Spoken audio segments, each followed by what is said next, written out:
Welcome, everyone, to The Explainer. You know, if you've been following the news lately, the situation surrounding the US-Iran conflict looks, well, completely chaotic. On one hand, we're hearing all about ceasefires and peace deals. But then, literally on the other hand, we're getting bombarded with reports of airstrikes, drone swarms, and massive oil spills. It's a lot to process. So today, our goal is to cut right through all that noise. We're going to decode exactly what is happening by taking a step back and really looking at the big picture. To make sense of it all, we're going to use a sort of zoom in, zoom out approach across 5 key areas. Number 1, a fragile ceasefire. 2, clashes in the Strait. 3, the diplomatic scramble. 4, regional ripple effects. And finally, number 5, the global economic fallout. All right, let's jump right into section 1, a fragile ceasefire. We really have to begin with the main contradiction that's defining the current state of this conflict. President Donald Trump recently asserted the ceasefire is going. It's in effect. He actually even went as far as to describe recent U.S. strikes on Iranian ports as just a love tap. So if you're looking at it from the U.S. executive perspective, the diplomatic pause is ostensibly holding. But flip the script, and the narrative from the other side is starkly different. Iranian Brigadier General Abraham Zulfikari stated that the U.S. has crossed the point of no return. In fact, the Iranian Foreign Ministry has completely dismissed the situation, referring to the current truce as merely a nominal ceasefire situation. So the absolute crucial question we have to ask ourselves here is this: how exactly does a ceasefire involve active airstrikes? It's a total paradox, right? To understand how we can literally have a truce running parallel to missile strikes, we need to zoom in on the specific military actions happening right now out on the water. Which brings us right to section 2, clashes in the Strait. Just look at the rapid, intense escalation over a mere 48 hours. On Thursday, the U.S. military reported that Iran launched missiles, drones, and small boats at 3 U.S. destroyers, the USS Truxtun, Mason, and Rafael Peralta. Fast forward to Thursday night, and the U.S. responded with what they termed self-defense strikes on Iranian ports. Then by Friday, a U.S. fighter jet disabled 2 Iranian oil tankers, the Sea Star 3 and the Sebda, for violating the U.S. blockade. It is an incredibly fast-moving tit-for-tat. And the stark contrast in these military narratives is honestly fascinating. For the exact same event in the Strait of Hormuz, the U.S. stance is that Iran fired first on 3 U.S. destroyers, resulting in 0 U.S. ships being struck, while claiming Iran sustained great damage. Conversely, the Iranian stance is that the U.S. fired first on an Iranian oil tanker, resulting in 10 Iranian sailors wounded and 5 missing.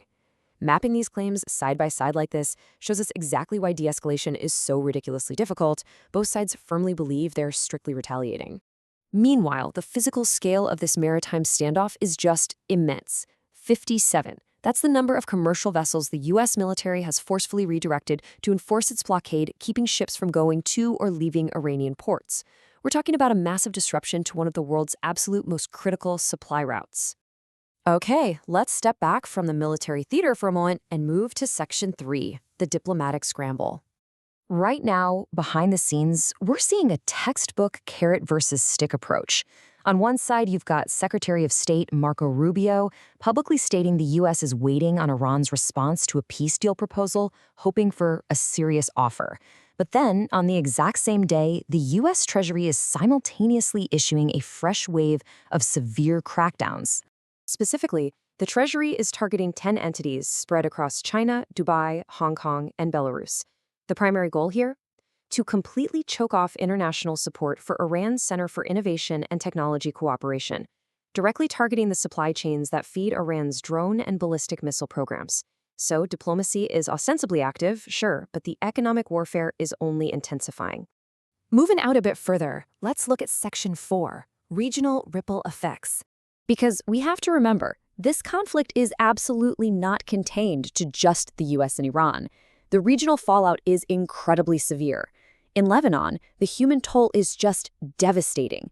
2,759 people killed, over 1 million displaced, and daily cross-border strikes are still happening despite a separate truce. Over in the UAE, a close U.S. ally, 3 people were recently wounded by debris, and get this, air defenses have intercepted a staggering 551 ballistic missiles and over 2,200 drones since the war began. Even within NATO, there are deep fractures. The U.S. is withdrawing 5,000 troops from Germany amid tensions over strategy, and Spain has flatly refused to allow its bases to be used for operations in this war.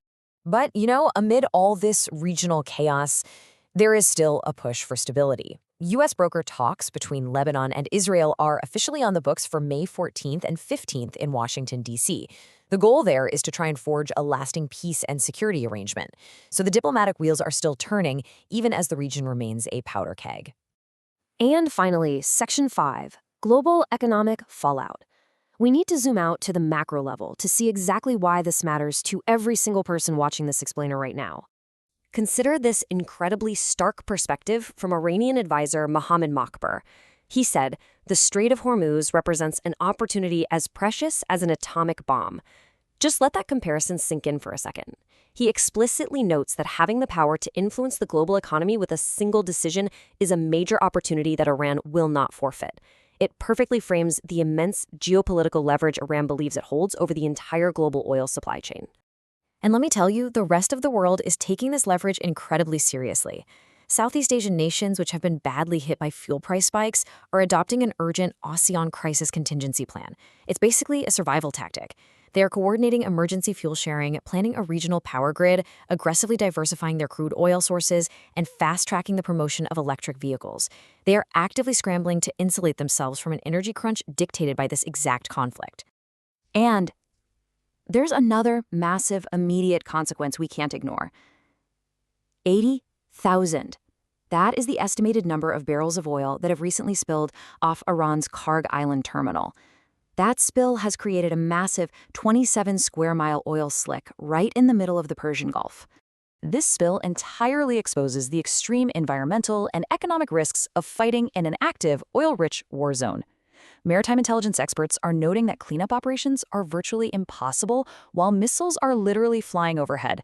This means the slick could easily spread toward the shores of neighboring countries, massively raising the stakes not just for global markets, but for incredibly delicate marine ecosystems as well.